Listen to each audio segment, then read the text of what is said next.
નમસ્કાર મિત્રો, મારી ચેનલમાં તમારું સ્વાગત છે। શહેરના સોમાતળાવ વિસ્તાર પાસે આવેલી એસએસબી સ્કૂલ એટલે કે શ્રી સ્વામી વિવેકાનંદ સ્કૂલના અત્યારે વિદ્યાર્થીઓની સ્કૂલ વાન વડોદરાથી વાઘોડિયા જવા રસ્તા પર પલટી ખાઈ જતા અંદર બેઠેલા બે વિદ્યાર્થીઓને નાની મોટી ઈજા થઈ હતી। આ ઘટનાને પગલે અવરજવરથી ધમધમતા આ રોડ પર દોડધામ થઈ ગઈ હતી। વધુ વાત કરીએ તો ઈજાગ્રસ્ત વિદ્યાર્થીઓ પૈકી એકના વાલીએ કહ્યું હતું કે વાઘોડિયાથી વિદ્યાર્થીઓને લઈ જઈ રહેલી ઇકો વાનનું રસ્તામાં ટાયર ફાટવાને વાન પલટી મારી ગઈ હતી।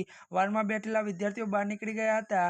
અચાનક સર્જાયેલા અકસ્માતને પગલે વિદ્યાર્થીઓ અપતાઈ ગયા હતા। જો કે મિત્રો ઈજાગ્રસ્ત ત્યારે મિત્રો વાત કરવામાં આવે તો વાનમાં બેઠેલા 8માંથી 2 વિદ્યાર્થીઓને નાની મોટી ઈજાઓ થઈ હતી અને તેમને નજીકની હોસ્પિટલમાં પ્રાથમિક સારવાર આપવામાં આવી હતી।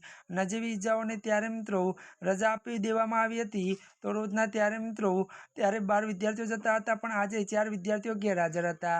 ત્યારે મિત્રો આજના માટે બસ આટલું જ। અમારી ચેનલમાં નવા હોય તો અમારી ચેનલને મિત્રો તમે લાઇક, શેર અને સબસ્ક્રાઇબ કરી દેજો। ધન્યવાદ।